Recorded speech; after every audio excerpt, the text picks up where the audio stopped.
show.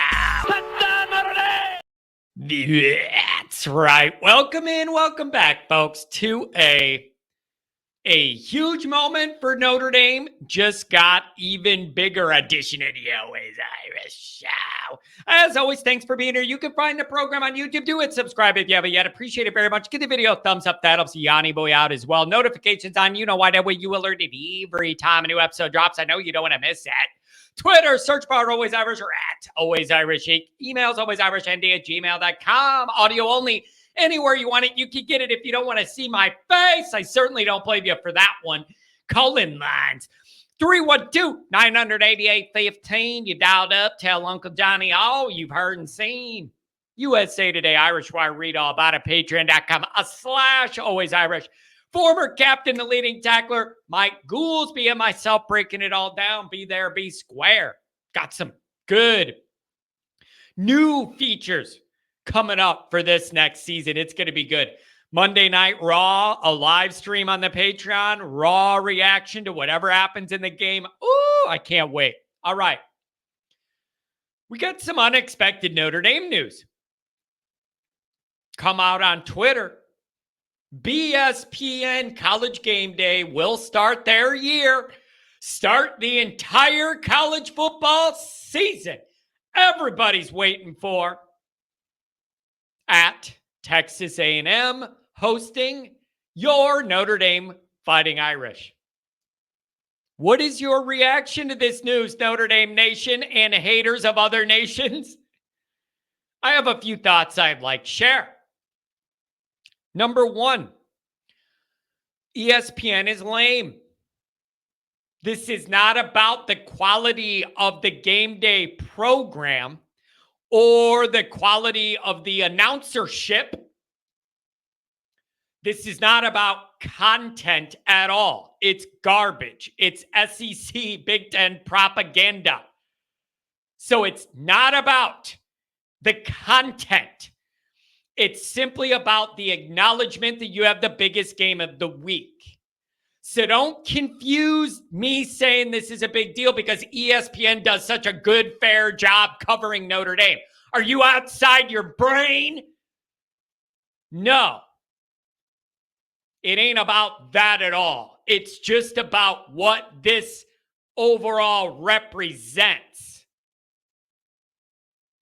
I'm not excited. Is anybody excited to listen to Fowler yell all night? He's not good at it.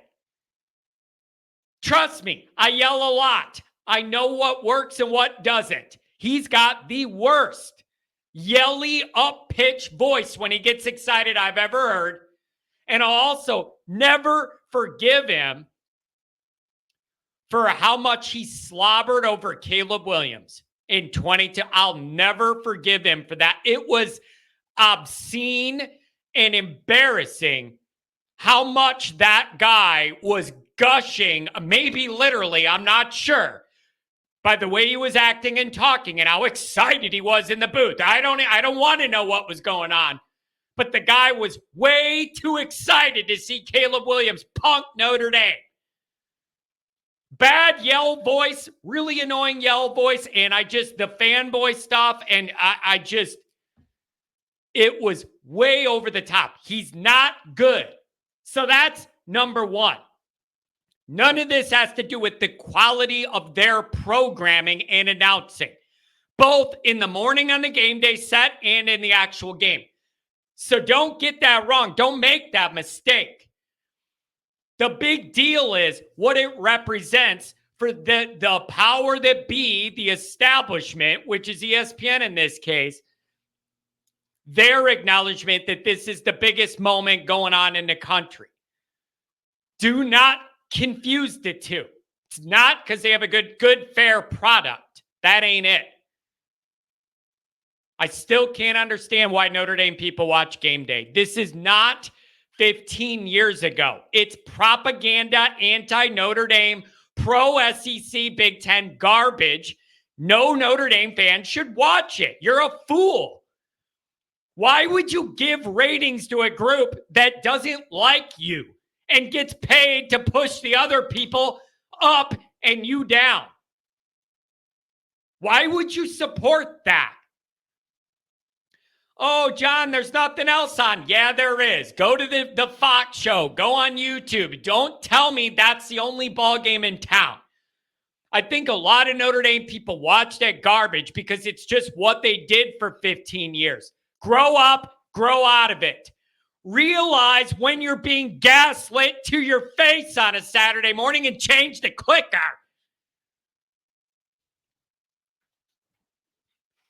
Understand what you're consuming. Anti-Notre Dame, pro-SEC and Big Ten propaganda.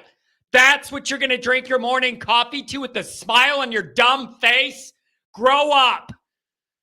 Read the room. Grow up. Don't watch this trash. So that's number one. None of this has to do with the quality of their operation. It has everything to do with their acknowledgement. You're the biggest game in the country. Don't confuse those facts. Number two. This is another tough one for the Notre Dame is irrelevant crowd. Isn't it? That's my favorite part of this. It's another tough one for the Notre Dame is irrelevant crowd. And then it's like, well, John, what do you mean? LSU, USC is it till Monday. There is no other games. They got it by default, not because they actually think Notre Dame's a big. Georgia Clemson's a pretty big ball game that day. I understand LSU and USC are on a different day, so game day isn't in the equation. I'm just saying you could have done Georgia Clemson and nobody would have complained about that. That would have been a big one too, and down south. So this is another tough one in the loss column for all these idiots that say Notre Dame's irrelevant. None of them ever have a good answer. They have an answer. It's not a good one. When I say, whenever somebody tweets or whatever, Notre Dame's irrelevant, and I say, by what metric? I'm simply looking to understand your calculations, your equation. What are the inputs? Whenever I ask, what are the metrics that make you say Notre Dame's irrelevant? The only answer I get is you haven't won a title in a really long time. My response to that is that's a bad answer. 98% of teams haven't won a title in a really long time. Maybe it's 97 now that Michigan won one. Asterisk. But if that's your only metric, almost 125 out of 130 teams are irrelevant then. Is everybody irrelevant except for like 3 teams that win the titles? Because if you look at home games attendance, away game attendance, bowl game attendance, TV numbers, like any other metric you want to look at that you would input for relevancy, Notre Dame rises right to the top of the list with some others, but they're right up there. So if your only metric to say Notre Dame's irrelevant is they haven't won anything that matters in a long time, that applies to 98% of teams. And you can't say 98% of the sport's irrelevant. You need that 98 to make the other 2 relevant. So this is another rough one that they're going to have to deal with as far as Notre Dame being irrelevant. When you could have picked Georgia Clemson if you wanted, it was right there for you. And it's good old-fashioned Southern. And they didn't pick it. Number 3. We've been talking every day already this summer about, is it even summer or is it still spring? When's summer? I don't know. We've already been talking about how big this game is, how important it is for Marcus Freeman and the Irish and his tenure and all this other stuff, practically and perceptually, how Notre Dame's perceived in its week 1 and trying to be in the new playoff in year 3 for Notre Dame coaches is a big indicator of their tenure over all of this stuff mixed in that pot. This was already a massive, massive moment, and its profile has grown even bigger now. All of the eyes in America are going to be on you and your game. All eyes on you. Cue me the Tupac, all eyes on me. Does anybody remember that? Love that beat, all eyes on me. This is your next big moment, Notre Dame. This is your next big moment, and you know what I mean. That feeling of that Ohio State buildup, that feeling of Bush push, the feeling of every late home game when you're undefeated, no matter who it is, but it matters because you're undefeated. This is your next big needle-moving opportunity moment. You got to make up for the Ohio State ending everybody saw by making it the opposite this time. It's time. It's time, people. The pressure is on. All of America's watching you. This is why you come to play at Notre Dame, is for these spotlights on you. Everybody in the country that loves football is going to watch. It's going to do mega, mega numbers. You got to win it. You're starting off the year in the biggest spotlight there is in the sport. Notre Dame's got to be prepared physically, emotionally, and mentally for this football game, period.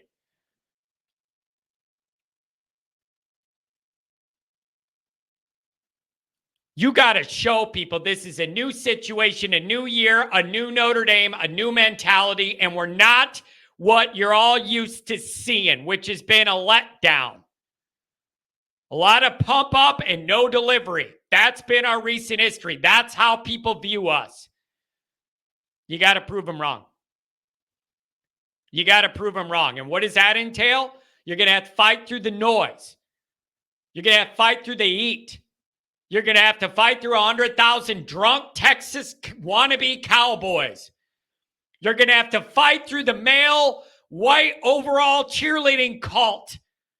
You're going to have to fight through the fake sound noise they pump through the Jumbotron.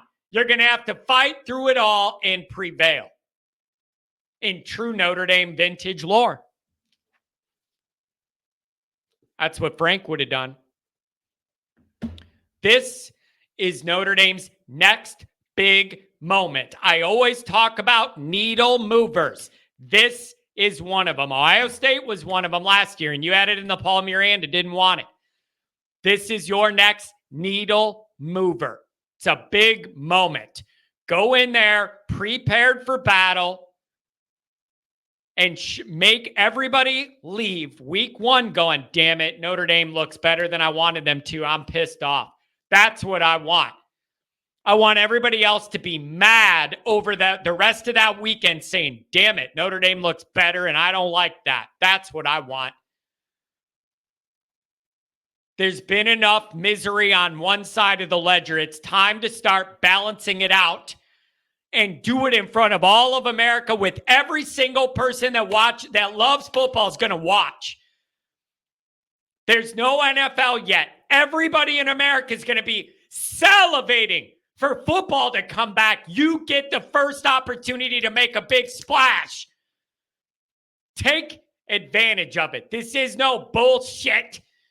It's a business trip. We just go down to Texas and we punch in and we do our spreadsheet in my cubicle and then I punch out. No.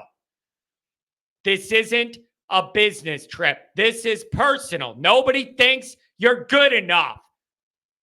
Prove them wrong in front of all of America and make that hater, horrible yeller Fowler have to shut up and give Notre Dame credit.